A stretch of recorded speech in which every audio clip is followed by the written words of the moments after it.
En este ciclo de personas que tuve el gusto de conocer y que quiero compartir con ustedes para que también las conozcan, quiero hablarles de una artesana, de una tejedora de fibras de camélidos, que serían las llamas, las alpacas, los guanacos y las vicuñas, que es catamarqueña y que muy cerca de la ciudad de San Fernando del Valle de Catamarca, en un lugar que actualmente se llama Fray Mamerto Esquiú, pero que originalmente se llamó Piedra Blanca.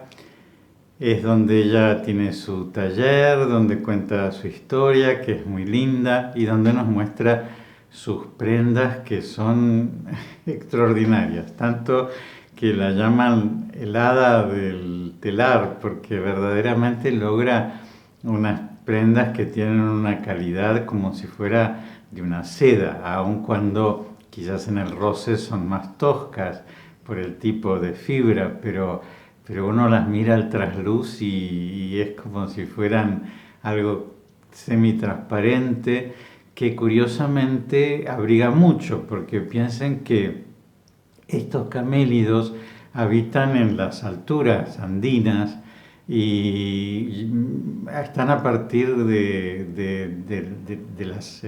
no es que habitan en las llanuras, ¿no es cierto?, sino que llegan hasta las grandes alturas, es decir, que tienen que sufrir una intemperie muy fría, un clima muy terrible. Es decir, que evidentemente su pelaje está preparado para preservarlos de las bajas temperaturas. Así que también eso producen estas fibras. Bueno, lo primero que me corrigieron es que vieron que comúnmente uno dice lana de vicuña, lana de alpaca, y que no se tiene que decir lana porque eso no le corresponde propiamente a los camélidos, sino que hay que decir fibra. Y es verdad que cuando lo muestran es un vellón, ¿no es cierto?, parecido al pelo, pero que justamente el pelo hay que sacárselo para que quede solamente la fibra de la cual se va hilando el hilo. Bueno, les cuento un poquito por qué un cura se interesa por esto. Bueno, ustedes saben que yo me dedico al tema del arte, ¿no?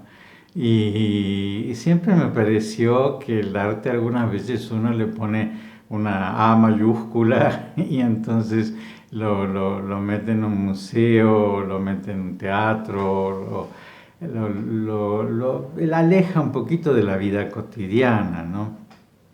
Pero en realidad, en esa materialización de la belleza, el arte tiene realizaciones muy cercanas a nosotros.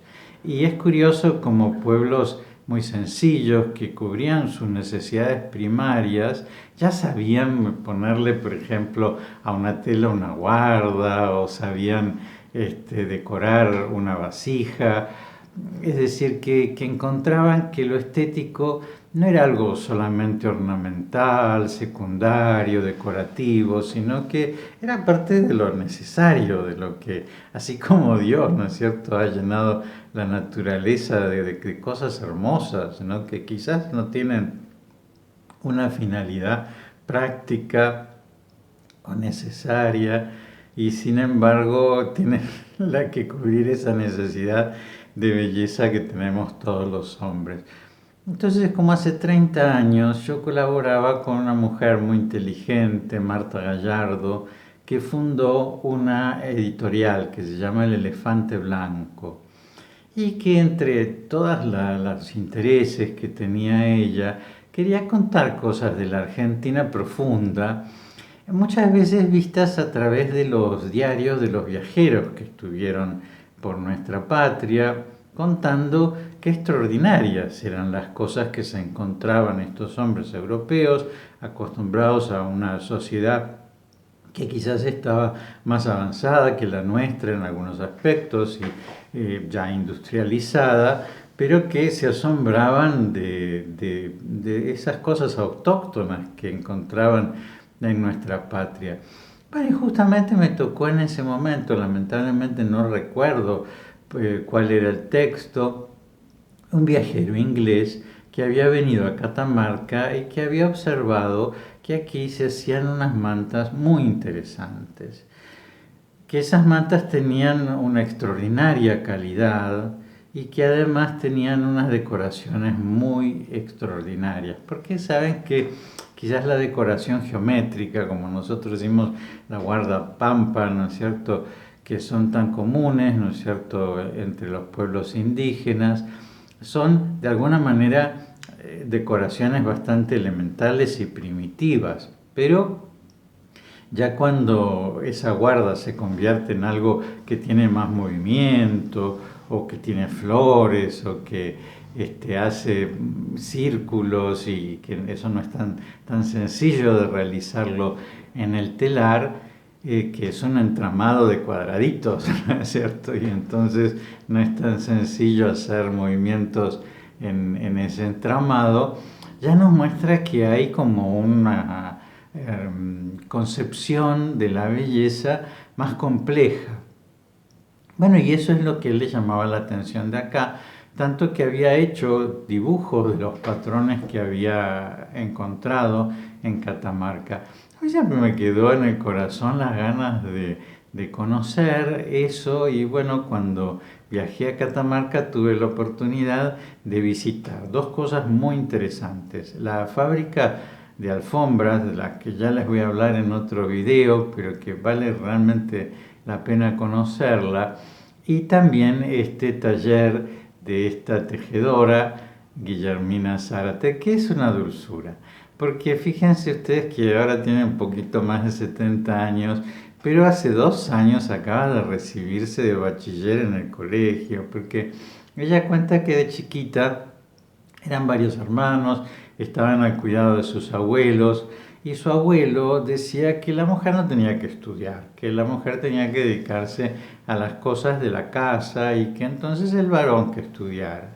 Y por esa razón ella no pudo estudiar el colegio. Pero fíjense qué temperamento, qué empeño, que a los 70 años ella terminó. Y tiene como un birrete, vieron que se ponen los bachilleres cuando se terminan su educación, cuando se reciben, y entonces ella lo tiene en su taller y llama la atención, porque uno le preguntaría, ¿es de tu nieto?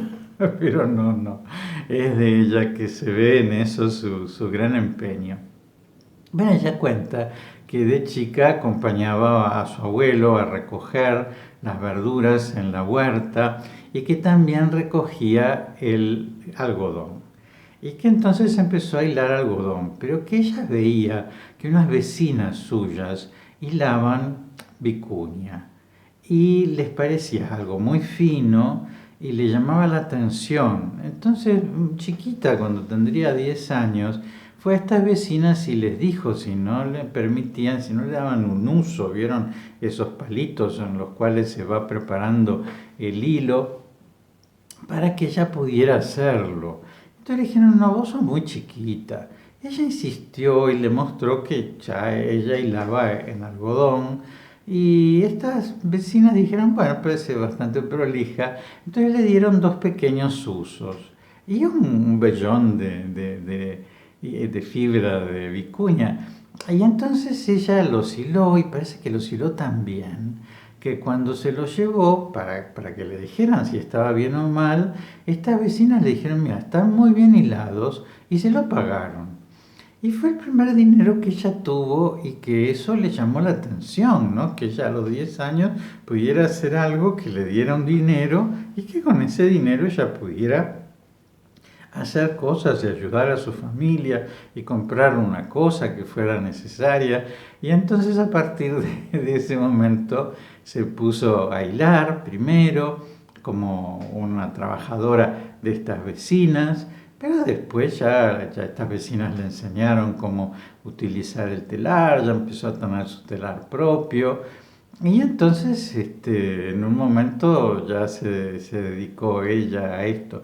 Y cerca de la ciudad de Catamarca es como la única persona que mantiene esta tradición. Gracias a Dios, cuando hablé con ella, le preguntaba si en su familia había gente que estaba interesada en seguir con esta tradición y me contó que sí, y que tenía una bisnieta que era chiquita, pero que ya la miraba con mucho interés, como le había pasado a ella cuando era chiquita, así que posiblemente esta tradición se mantenga. Yo se lo pedí muy especialmente, ¿no? De que no se perdiera, de que estas cosas hay que mantenerlas.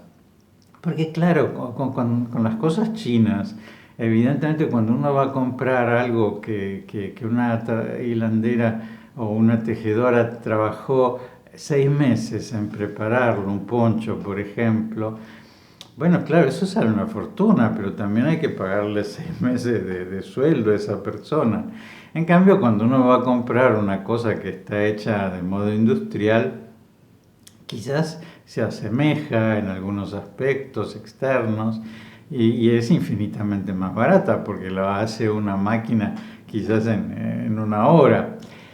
Pero evidentemente no es lo mismo, porque las manos del hombre son una máquina extraordinaria, la máquina que hizo Dios, no la máquina que hizo el hombre. Y eso se ve en muchas terminaciones y eso se ve en las fibras. Yo no sé si a ustedes les pasa, pero a mí cuando toco fibras que tienen poliéster, que tienen así algo de plástico, me produce como un cierto escalofrío. En cambio, cuando uno toca fibras de lino, de algodón, de lana, estas fibras de vicuña que son un sueño de finas